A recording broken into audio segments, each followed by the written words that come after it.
नमस्कार। आज हम चर्चा कर रहे थे निर्देशन एवं परामर्श में प्रारंभिक एवं माध्यमिक स्तर पर विद्यालय प्रभारी की भूमिका। हमने विद्यालय प्रभारी की भूमिका पर विस्तृत चर्चा करी और उसके बाद हमारे चर्चा का जो केंद्र बिंदु है वो है विद्यालय में कार्यरत शिक्षक की भूमिका। हमने बात करी कि विद्यार्थियों को समझा जाए और किस प्रकार से समझा जाए। उसके बाद में हमारी चर्चा रही कि व्यावसायिक संभावनाओं पर गौर करना कैसे किया जाए, वो कौन सी विधि है या वो कौन सी पृष्ठभूमि है, कौन सा प्लेटफॉर्म है जहाँ पर हम उनकी व्यावसायिक संभावनाओं पर गौर करके उनका निर्देशन और परामर्श करें।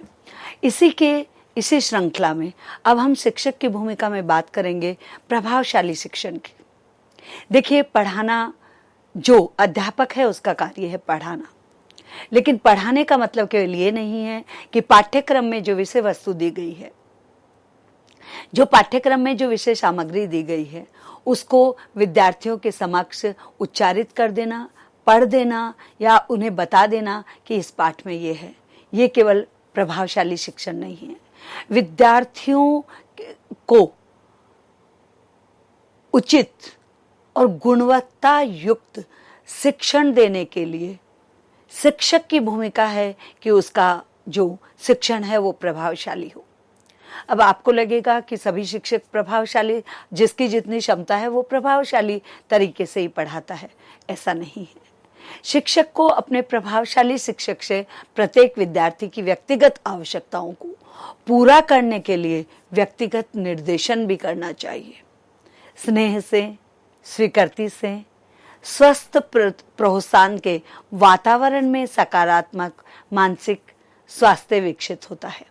और इसलिए प्रभावशाली शिक्षण के लिए क्या होता है कि आप उसको प्रभावशाली बनाएं तो किसी भी शिक्षक को केवल अपने विषय में केवल एक ही विधि का प्रयोग नहीं किया जाना चाहिए।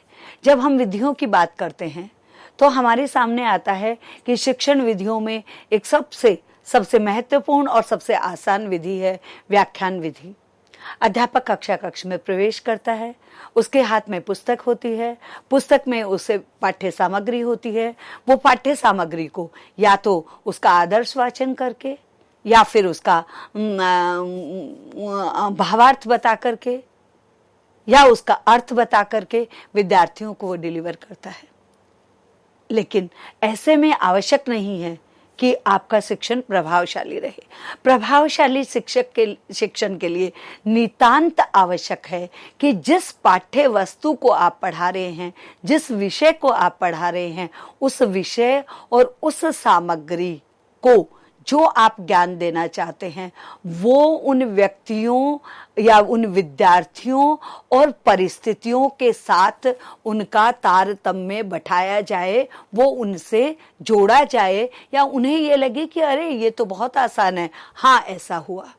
इसलिए जब हम अपने शिक्षण में जीवंत उदाहरण देते हैं या समाज की, जीवन की, व्यक्ति की, प्रतिदिन की जो गतिविधियां हैं उनके साथ जब उनका संबंध स्थापित करते हैं तो वो प्रभावशाली शिक्षण होता है। और भली प्रकार से इसको मैं उदाहरण के माध्यम से आपके समक्ष रखना चाहूंगी। मान लीजिए कि मैं शिक्षा दर्शन पढ़ा रही हूं और शिक्षा दर्शन में भी मान लीजिए कि मैं मुगल काल पढ़ा रही हूं। मुगल काल में कुछ चीजें थी जो इन्होंने शिक्षा को प्रभावित किया, जैसे प्रदा प्रथा, जैसे बाल विवाह। ये दो मुख्य चीजें मैं आपको बता रही हूं। अब हमने केवल विद्यार्थियों को ये बता दिया कि मुगल काल में प्रदा प्रथा आई और मुगल काल में क्या हुआ। मुगल काल में ही हमारे सामने एक जो समस्या आई वो ये थी कि मुगल काल में प्रदा प्रथा भी आ गई, मुगल काल में हमारा जो है बाल विवाह भी आ गया और मुगल काल में ही धीरे धीरे मुगल काल का अंत होते हुए सती प्रथा भी आ गई। हमने पढ़ा दिया, आ गई और चली गई। नहीं, आपको बताना होगा कि यदि वैदिक काल में महिलाओं की शिक्षा पे कोई रोक नहीं थी, वैदिक काल में यदि प्रदा प्रथा नहीं था। वैदिक काल में यदि बाल विवाह की जगह स्वयंवर की व्यवस्था थी, तो मुगल काल में इन सब चीजों के आने के पीछे कारण कौन से थे? एक तो ये कारण, और दूसरा कारण भी हो सकते हैं, वो धार्मिक कारण भी हो सकते हैं, सामाजिक कारण भी हो सकते हैं, राजनीतिक कारण भी हो सकते हैं, व्यक्तिगत कारण भी हो सकते हैं, और साथ ही साथ वो वैज्ञानिक कारण भी हो सकते हैं। प्रदा प्रथा की यदि मैं बात करूं तो प्रदा प्रथा की दो चीजें जो अमूमन हम बात करते हैं कि प्रदा प्रथा इसलिए भी शुरू हुई कि मुगल काल में कुछ आक्रांताएं जो थे वो हिंदू बहु बेटियों के रूप सौंदर्य से आकर्षित होकर के उनसे जबरन विवाह या उनका अपहरण आदि चीजों में सम्मिलित हो जाते थे। ऐसा तथाकथित पुस्तकों में वर्णित है। दूसरा एक कारण प्रदा प्रथा या सिर पे पल्लू रखने का ये भी साइंटिफिक रीजन हो सकता है कि धूप, गर्मी, मिट्टी, इनसे हमारी स्किन को बचाने के लिए भी ये कारण हो सकता है। तो जब तक आप लॉजिक यानी तार्किक जो उसके कारण आप विद्यार्थियों के साथ नहीं जोड़ेंगे, आपका शिक्षण प्रभावशाली नहीं होगा। तो शिक्षक की भूमिका है कि उसका शिक्षण प्रभावशाली होना चाहिए, और उस प्रभावशाली में भी स्नेह होना चाहिए, स्वीकृति होनी चाहिए, और स्वस्थ प्रोत्साहन का वातावरण होना चाहिए, जिससे सकारात्मक मानसिक विकास विकसित हो सके। फिर और क्या शिक्षक की भूमिका हो सकती है? विद्यार्थियों के हितार्थ सोच रखना। शिक्षकों को प्रत्येक विद्यार्थी के कल्याण के संबंध में सोचना चाहिए। अध्ययन के साथ साथ उनकी व्यक्तिगत अभिवृद्धि, उनकी प्रसन्नता, उनकी परिस्थितियों के साथ उनका समायोजन, इन सब की चिंता और देखभाल का दायित्व और कार्य भी शिक्षकों का होता है। विद्यार्थियों के हितार्थ सोचना यानी गुणवत्ता की हम बात कर रहे हैं। और वैसे भी शिक्षक को तो गुरु से श्रेष्ठ, भगवान से श्रेष्ठ माना गया है। इसीलिए तो कहा गया है, गुरु गोविंद दोहू खड़े कांके लागू पाए, बलिहारी गुरु आपकी गोविंदियो बताए। यानी शिक्षक ही वो है जो विद्यार्थियों के हितार्थ सोचता है। हित यानी उनकी व्यक्तिगत अभिवृत्तियों को समझना, उनकी प्रसन्नता के कारणों को ढूंढना, उनकी परिस्थितियों को समझना और उनके साथ उनके समायोजन का प्रयास करना, उन सब की चिंता और देखभाल का दायित्व और कार्य शिक्षक का होता है। आगे बढ़ते हैं, और शिक्षक की भूमिका में ही उच्च शैक्षिक उपलब्धियों को प्रोत्साहित करना। हम देख रहे हैं भारत में जब भी किसी प्रकार के शोध किए जाते हैं तो हम देखते हैं कि विद्यालयों में जो बीच में पढ़ाई छोड़ने वाले ड्रॉप रेट है विद्यार्थियों की, वो बहुत ज्यादा है। लेकिन निर्देशन और परामर्श का कार्य जिस शिक्षक पे विशेष रूप से, वैसे तो हर शिक्षक के ये भूमिका होनी चाहिए, लेकिन निर्देशन और परामर्श का दायित्व जिन शिक्षकों के कंधों पर है, उनके का तो ये दायित्व बनता है कि वो उच्च शैक्षिक उपलब्धियों को प्रोत्साहित करे। यानी प्रत्येक विद्यार्थी की जो अलग सोच है, समझ है, कौशल है, प्रतिभा है, उनको यथासंबंध उपलब्धि के अवसर प्रदान करके और प्रोत्साहित किया जाना चाहिए। एक गतिशील और समर्पित तथा प्रेरक शिक्षक के निर्देशन में यह संभव है। जैसे यदि मैं अपनी बात करूं, यदि मैं आपके साथ अपने जुड़ाव की बात करूं, यदि मैं आपको शैक्षिक उपलब्धियों के लिए प्रोत्साहन की बात करूं, तो आप ही में से कोई एक विद्यार्थी है जिसका पाठ्यक्रम कोई और है, लेकिन उसकी रुचि, अभिरुचि या उसकी योग्यता, उसकी क्षमता ये है कि वो बहुत अच्छा ताइक्वांडो में एक्सपर्ट है, मार्शल आर्ट में एक्सपर्ट है। मान लीजिए वो किसी स्पेशल एक विशेष भाषा में उसकी उपलब्धि है, यानी भाषा का विशेषज्ञ है। मान लीजिए कि वो कुकिंग में बहुत अच्छा है। मान लीजिए कि वो आर्ट एंड क्राफ्ट में बहुत अच्छा है, तो उच्च शैक्षिक उपलब्धियों को प्रोत्साहित करे, यानी कि उसी क्षेत्र में वो आगे अपनी उपलब्धि प्राप्त कर सकता है और उसे प्रोत्साहित किए जाने का कार्य भी प्रेरक के रूप में शिक्षक का है। विद्यार्थियों से व्यक्तिगत रूप में संबंध स्थापित करना भी एक शिक्षक का कार्य है, उसकी भूमिका है, और विशेष रूप से जो परामर्शदाता है उनके लिए ये अनिवार्य भी है। प्रत्येक विद्यार्थी की रुचि, क्षमता, अभिरुचि, योग्यता और बुद्धिलब्धि भिन्न होती है। ऐसे में शिक्षक निर्देशक को विद्यार्थियों से व्यक्तिगत रूप से मिलना चाहिए। शिक्षक और विद्यार्थियों के मध्य बेहतर संप्रेषण इस क्रियाकलाप का एक तात्कालिक उद्देश्य है। व्यक्तिगत रूप से संबंध स्थापित करना। कक्ष में सामूहिक रूप से कुछ हमारे विद्यार्थी जो होते हैं वो शाही विद्यार्थी होते हैं, यानी अल्पभाषी होते हैं,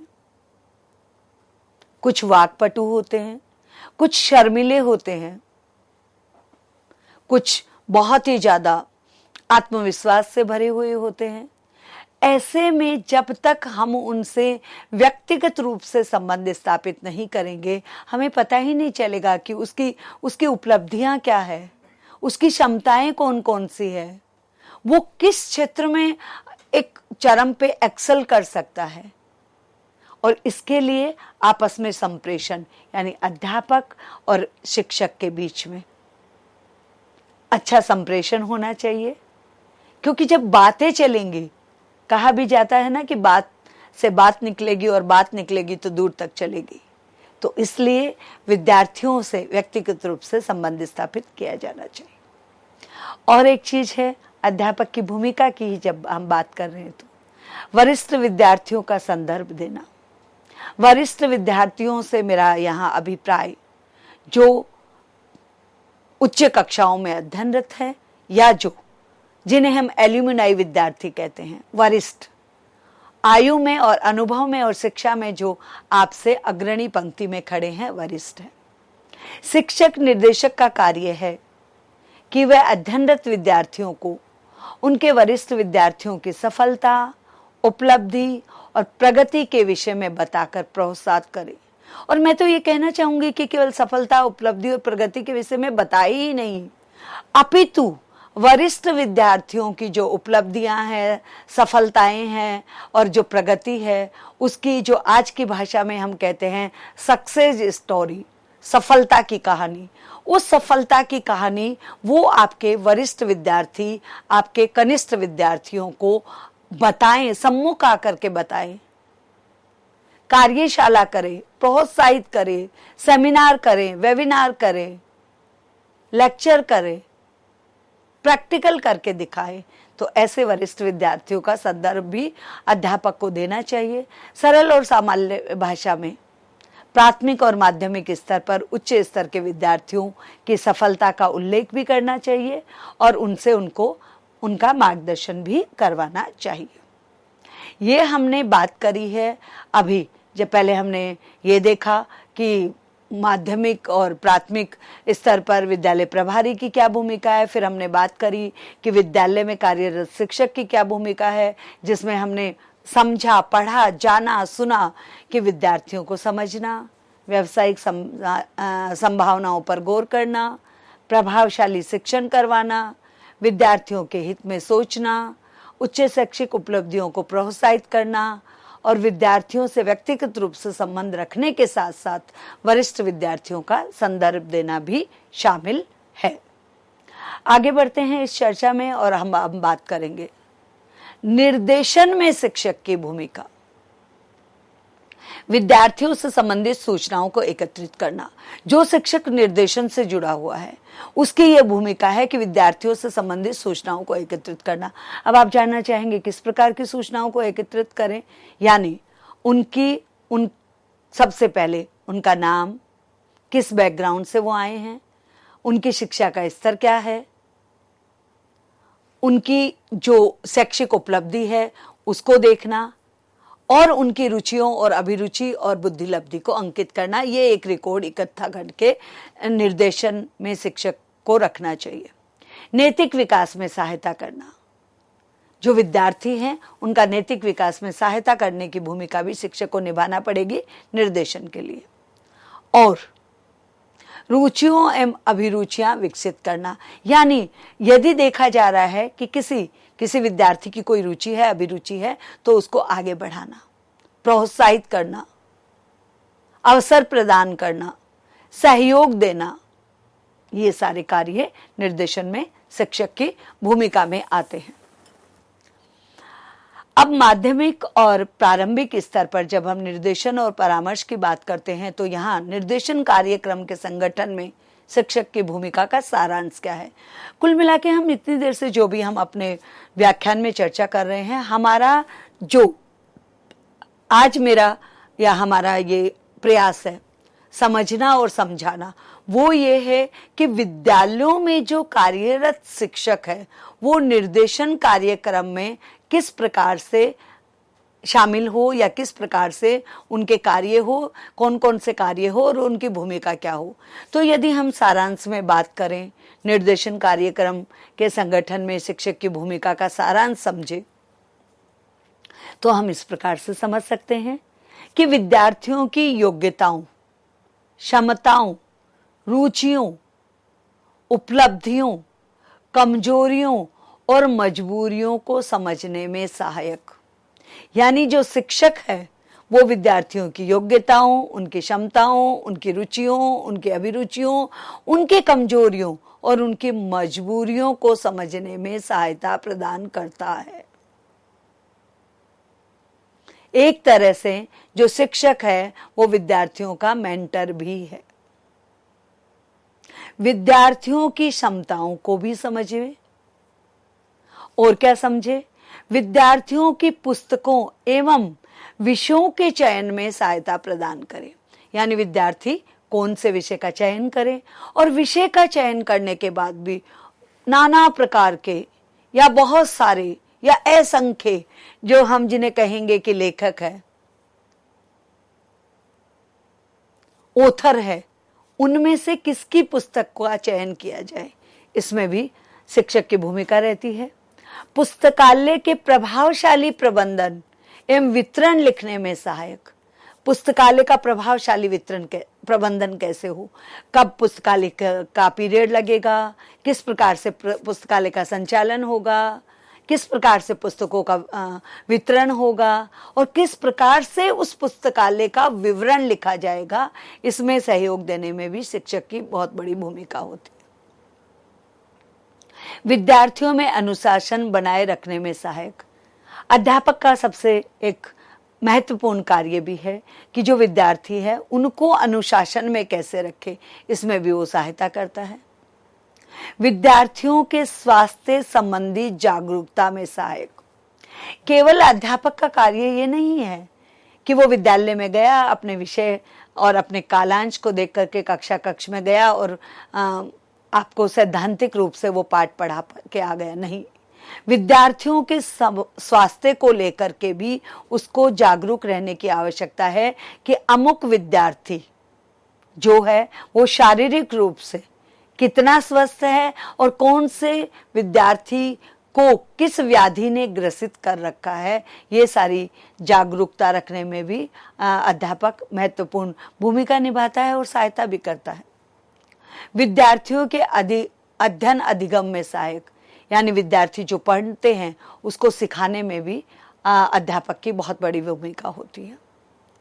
विद्यार्थियों को कठिन परिस्थितियों से सामना करने के योग्य बनाना, कठिन परिस्थितियों, किसी के परिवार की ऐसी स्थिति है कि वो समय पे फीस नहीं दे पा रहा, किसी के परिवार की ऐसी स्थिति है कि वो टाइम पे उसकी यूनिफॉर्म नहीं बन के आई, यूनिफॉर्म आ गई तो कहीं से यूनिफॉर्म घस गई है, पुरानी हो गई है, फट गई है, मान लीजिए कि उसके पास में कॉपी पेन नहीं है, मान लीजिए कि उसके पास में पुस्तकें नहीं हैं, मान लीजिए कि उसके घर में कोई बहुत बीमार है, मान लीजिए कि वो मानसिक रूप से किसी परेशानी से जूझ रहा है। तो ये जो कठिन परिस्थितियां आती है, इन कठिन परिस्थितियों का सामना करने के योग्य भी शिक्षक ही विद्यार्थियों को बनाता है। विद्यार्थियों को भावी योजनाएं बनाने में सक्षम करना, आजकल एक बहुत बड़ा चला है MSME और बहुत बड़ा EDP सेल चला हुआ है, जो सरकार भी इसमें कॉरपोरेट के द्वारा बहुत सारा फंड दे रही है और लोन दे रही है और निःशुल्क विभिन्न कौशलों के लिए प्रशिक्षण दे रही है। भावी योजनाएं, यानी विद्यार्थी अपने आने वाले समय में नौकरी नहीं करके यदि आत्मनिर्भर बनना चाहता है तो उसके लिए वो EDP एंटरप्रेन्योर सेल में किस तरह से वो सक्षम बन सकता है, कैसे अपना प्रपोजल बनाएगा, कहाँ उस प्रपोजल को भेजेगा, उसके बाद में कहाँ से उसके पास फंड आएगा, इन सबको में भी शिक्षक सहायक होता है और उसकी भूमिका होती है। विद्यार्थियों को उनके क्षेत्र के विषयों से परिचित कराना। देखिए, जब हम पढ़ते हैं तो केवल विद्यार्थी का जो क्षेत्र होता है वो केवल एक जगह सीमित नहीं होता। मान लीजिए कोई आर्ट एंड क्राफ्ट में है, अब आर्ट एंड क्राफ्ट में तो बहुत सारी चीजें आती है। मान लीजिए कोई नृत्य में है तो नृत्य में तो बहुत प्रकार के नृत्य आते हैं। मान लीजिए कोई गायन में है तो गायन में भी बहुत प्रकार के गायन होते हैं। फोक भी हो सकता है, क्लासिक भी हो सकता है, हिंदी सॉन्ग भी हो सकते हैं, इंग्लिश सॉन्ग भी हो सकते हैं। ऐसे ही आर्ट एंड क्राफ्ट में वर्ली आर्ट भी हो सकता है, वुडन भी हो सकता है, आपका क्लोथ से भी कुछ हो सकता है, आपका रबर से भी कुछ हो सकता है, आपका क्ले से भी कुछ हो सकता है। तो विभिन्न क्षेत्रों के विषय में परिचय कराना। और अब हम चर्चा करेंगे प्रारंभिक एवं माध्यमिक स्तर पर विद्यालय के निर्देशन कार्यक्रम में परामर्शदाता की भूमिका और कार्य। परामर्शदाता, देखिए निर्देशन तो प्रत्येक जो शिक्षक है वो निर्देशक है, प्रत्येक व्यक्ति है वो गाइड है किसी न किसी का। हम अपने अनुभव से और अपनी आयु से सीख करके दूसरों को सीख दे देते हैं, लेकिन परामर्शदाता जो होता है वो प्रशिक्षित होता है, उसके लिए उसको प्रशिक्षण दिया जाता है समय समय पर। तो सबसे पहले जो प्रारंभिक और प्राथमिक और माध्यमिक स्तर पर विद्यालयों में निर्देशन कार्यक्रम में परामर्शदाता की भूमिका और कार्य है, उसमें सबसे पहला उसका कार्य है मनोवैज्ञानिक परीक्षण कराना। हमने पूर्व की जो हमारे व्याख्यान रहे हैं उसमें मनोवैज्ञानिक परीक्षणों पर भरपूर और विस्तृत चर्चा करी है, जिसमें बुद्धि लब्धि परीक्षण, रुचि परीक्षण, अभिरुचि परीक्षण, व्यक्तिगत अध्ययन, केस स्टडी, हमने बहुत सारी चर्चाएं करी है। तो परामर्शदाता क्या करेगा, उन विद्यार्थियों का मनोवैज्ञानिक परीक्षण जो भी आवश्यक है वो मनोवैज्ञानिक परीक्षण करेगा। फिर सूचनाओं के प्रसार को संगठित करना, यानी उससे जुड़ी हुई जो सूचनाएं हैं उनको संगठित करना, एक जगह करना। और उसके बाद में साक्षात्कार का संचालन करना, यानी इंटरव्यू लेना। सबसे पहले आपने देखा उसकी बुद्धि लब्धि क्या है, रुचि क्या है, अभिरुचि क्या है, उसका व्यक्तित्व कैसा है, केस स्टडी कर ली, तमाम तरह के मनोवैज्ञानिक परीक्षण जो आवश्यक है आपको परामर्श देने के लिए आपने करवा लिए। फिर आपने सूचनाओं के प्रसार को संगठित कर लिया और उसके बाद में आपने साक्षात्कार का संचालन कर लिया। तो परामर्शदाता की विद्यालय में निर्देशन कार्यक्रम में ये भूमिका और कार्य है।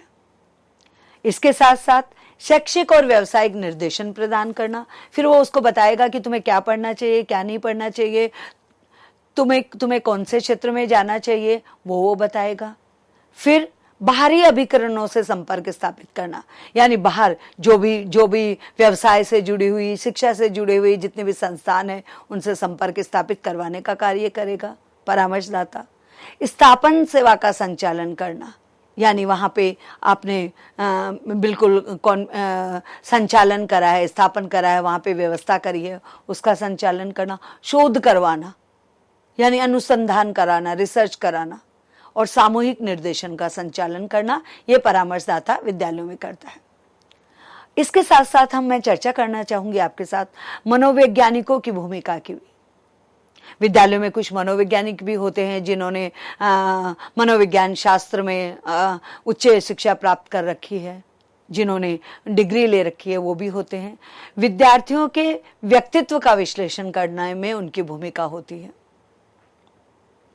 फिर उनकी समस्याओं का समाधान करने में उनकी भूमिका होती है, जिसे हम काउंसलिंग कह देते हैं कि अमुक व्यक्ति को काउंसलिंग की जरूरत है, उसको क्लिनिकल काउंसलिंग चाहिए, उसको व्यक्तिगत काउंसलिंग चाहिए, उसको शैक्षिक काउंसलिंग चाहिए, उसको व्यावसायिक काउंसलिंग चाहिए, उसको पारिवारिक काउंसलिंग चाहिए, वो वैवाहिक काउंसलिंग लेना चाहता है। तो विभिन्न प्रकार की समस्याएं होती है और उनका समाधान करना। परीक्षण परिणामों की व्याख्या करना। अभी अभी हमने कहा कि परामर्शदाता सारे परीक्षण करवाता है, तो उन परिणामों की व्याख्या भी मनोवैज्ञानिक करते हैं। असाधारण विद्यार्थियों की सहायता करना। असाधारण में देखिए दोनों आते हैं। असाधारण में हमारा मंदबुद्धि विद्यार्थी भी आता है और हमारा प्रतिभाशाली विद्यार्थी भी आता है। असाधारण जो सामान्य नहीं है, जो या तो सामान्य से ऊपर है या बिल्कुल नीचे है, वो असाधारण होते, उनकी सहायता करना। और साथ साथ इन सब के साथ विद्यालयों में चिकित्सकों की भूमिका भी होती है, क्योंकि निर्देशन और परामर्श जब हम दे रहे हैं तो यदि किसी को शारीरिक रूप से कोई व्याधि है, कोई समस्या है, तो उसके लिए चिकित्सकों की भूमिका भी होती है। चिकित्सकों की भूमिका क्या होती है? चिकित्सकीय जांच करना। मान लीजिए कोई किसी को एंगर की प्रॉब्लम हो, बहुत गुस्सा आता हो, तो एंगर मैनेजमेंट के लिए उसको पहले जांच करनी पड़ेगी। पहले मनोवैज्ञानिक देखेगा और उसके बाद यदि उसे किसी मेडिसिन की जरूरत है तो वहां चिकित्सक की भूमिका आ जाती है। अभिभावकों और अध्यापकों को सूचित करना। वो चिकित्सक उस बालक जो किसी न किसी व्याधि या किसी न किसी डिप्रेशन या किसी न किसी एक कहें कि परेशान है शारीरिक रूप से या मानसिक रूप से, तो उसको उसकी सूचना अभिभावकों और अध्यापकों को देना। अभिलेख लिखना यानी पूरी रिपोर्ट तैयार करना। शारीरिक स्वास्थ्य में सुधार लाना, दवाइयों के द्वारा, थेरेपी के द्वारा, काउंसलिंग सेशन के द्वारा, ये सारे जो हैं वो शारीरिक स्वास्थ्य में सुधार लाने का कार्य भी चिकित्सक करते हैं। और उसके बाद में आता है अनुवर्तन यानी फॉलोअप। यानी ये सारे कार्य करके, ऐसा नहीं है कि चिकित्सक ने एक बार देखा, जैसे हम लोग भी, आप और हम सब भी कभी भी कोई समस्या आती है तो डॉक्टर के पास जाते हैं, और डॉक्टर के पास जाने के बाद 1 वीक, 15 दिन, 3 वीक, महीने, 2 महीने के बाद में डॉक्टर हमें पुनः बुलाता है और वो पूछता है कि जो आपको मेडिसिन दी गई थी, जो दवाइयाँ आपने खाई, उससे कितना प्रतिशत आप में सुधार है, नहीं है तो क्या है, नहीं है तो क्या है, और वो उसका फॉलोअप होता है, अनुवर्तन होता है। तो इस प्रकार से जब हम बात कर रहे हैं प्रारंभिक और प्राथमिक स्तर पर निर्देशन और परामर्श की, तो सबसे पहले हमें देखना पड़ेगा कि जिस विद्यालय में, यानी कोई भी विद्यालय हो, वहां के प्रभारी की क्या भूमिका है। प्रभारी की भूमिका को भली भांति समझने के बाद में वहां कार्यरत शिक्षकों की क्या भूमिका है, और उन शिक्षकों की विशेष रूप से क्या भूमिका है जो निर्देशन में कार्य कर रहे हैं। और निर्देशन में कार्य करने के साथ साथ हम ये भी जानना समझना हमारे लिए बहुत जरूरी है कि यहाँ पर परामर्शदाता की क्या भूमिका है, और मनोवैज्ञानिकों की क्या भूमिका है, और साथ ही साथ चिकित्सकों की क्या भूमिका है। तो आज की इस चर्चा में हमने प्रारंभिक और माध्यमिक स्तर पर निर्देशन एवं परामर्श में जो भूमिका है, विभिन्न जो लोगों की भूमिका है और उनके कार्य है, इस पर विस्तृत चर्चा करी। और मैं अपेक्षा करती हूँ कि आपके लिए ये व्याख्यान निश्चित रूप से उपयोगी रहा होगा। धन्यवाद, नमस्कार।